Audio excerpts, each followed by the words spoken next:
My name is Jane Hartley and I'm the Health and Wellbeing Lead for VONNE. I'm also working with NHS England as the Regional Social Prescribing Facilitator. The two roles are very complementary because the Health and Wellbeing Lead role means I'm obviously working with the voluntary and community sector who in effect are supporting the health and care agenda massively, but also being the social prescribing facilitator. Social prescribing is all about referring people to sources of social support as an alternative to medicine, and often that social support is provided by the voluntary and community sector. We've been successful recently in securing funding to bring a newly accredited, it's the first accredited social prescribing link worker training course in the country. It's been piloted very successfully and we've managed to get resource from the Workforce Transformation Board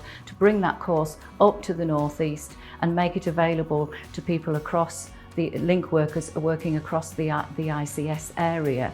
And I think that's a really big achievement because it's a new programme, and to have an accredited qualification as a link worker kind of puts link workers on the map as being recognised as a serious player in the health and care workforce, which hasn't really happened before. We need to remember that the Health Foundation came out with this statistic that said only 10% of an individual's health and well-being is impacted by its access to statutory health services. And actually the rest of what impacts on people's health and well-being, the 90%, is to do with access to money, housing, access to social interaction, relationships, transport, education, all of that. And the voluntary sector is a really big player in looking holistically at an individual and actually working with that individual to actually support them over a number of things.